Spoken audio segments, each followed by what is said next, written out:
नमस्कार दोस्तों। आज हम नेशनल टैलेंट सर्च एग्जामिनेशन यानी NTSC की जो परीक्षा लगती है स्टेज 1 के लिए उसकी परीक्षा की तैयारी के लिए कुछ सवाल गणित के cube roots and square roots उनसे रिलेटेड आज कुछ सवाल करेंगे जो मतलब उस परीक्षा में उस तरीके के सवाल आ सकते हैं। उन सवालों को आज हम करेंगे। तो कुछ सवाल आपको दिख रहे होंगे। पहला सवाल है list perfect square divisible by 3, 4 and 15। तो सबसे पहले तो हम इनका LCM निकाल लेते हैं। तो LCM आप सभी को पता होगा कैसे निकालते हैं। तो सबसे पहले इसका LCM निकाल लेते हैं।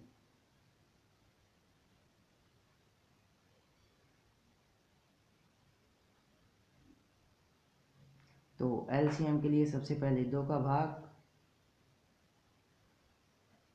फिर 2 का,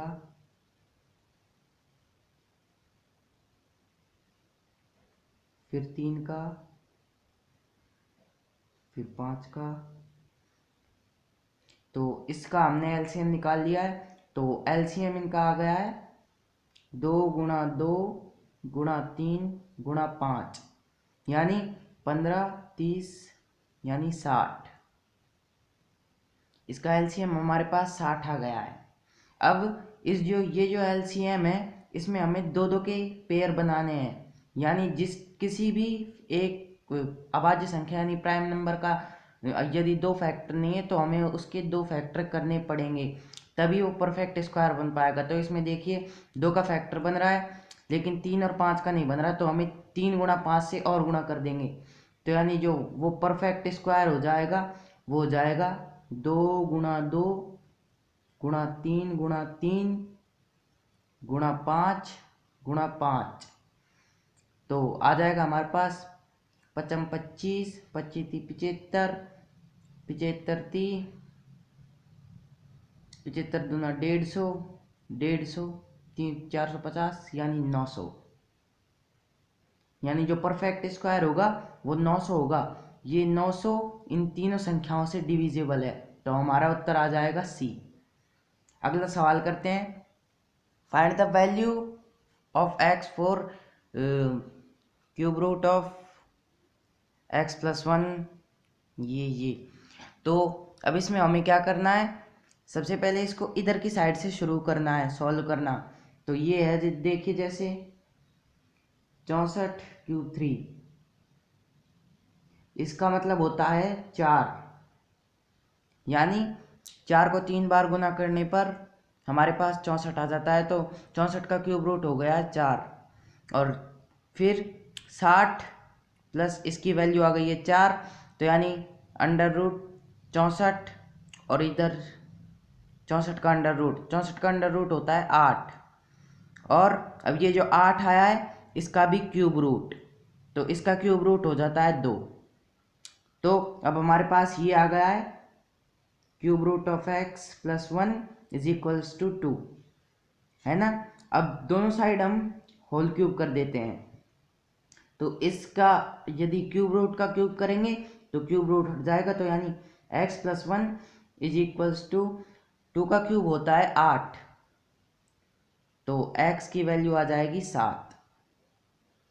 तो यानी हमारे इसका उत्तर है 7। अब अगला सवाल है value of under root 0.144 multiplied by under root 0.169 upon 0.04।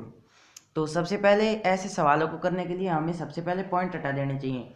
Point हटाने के लिए हमें इसको 1000 से गुना करना पड़ेगा, इसको भी 1000 से।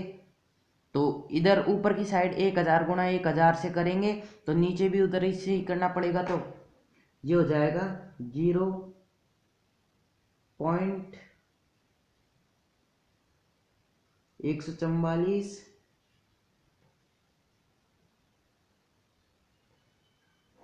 अपॉन,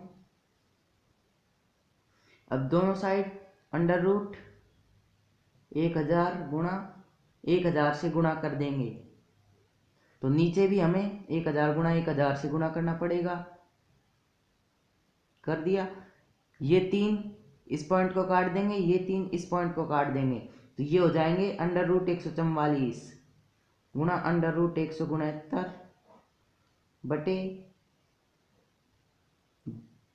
पॉइंट तो हट ही गया और इधर कितने जीरो लग जाएंगे, एक पॉइंट इसको हटाने के लिए और फिर 5 जीरो, 1 2 3 4 5। अब ये 12, ये 13, ये 144 का अंडर रूट 12, 169 का 13 बटे, अब 4 का तो 2 हो ही जाएगा और फिर इन दो दो के पेयर हैं जीरो के, तो इनको कर ही लेंगे अपन, 10 गुणा 10 और फिर लास्ट में √10 बच जाएगा। अब ये आ जाएगा हमारे पास 6 तेरह 78 बटे 100 √10, ये उत्तर आ गया हमारे पास। अब इसके बाद ये पॉइंट ऊपर लग ही जाएगा 0.78 बटे √10, तो अब इसको रेशनलाइज कर देंगे, दोनों साइड √10 से गुणा कर देंगे, तो ये इसको गुणा करेंगे तो ऊपर भी √10 नीचे भी √10, ये हो जाएगा 0.78 बटे 10 गुणा √10, तो ये हमारे पास आ जाएगा, ये पॉइंट हट के यहाँ पर पॉइंट लग जाएगा, तो उत्तर आ जाएगा 0.078 √10, ये हमारे पास उत्तर आ गया। तो यानी इसमें सी ऑप्शन सही है। आज के लिए बस इतना ही, अगली वीडियो में हम इसके कुछ और सवाल सॉल्व करेंगे।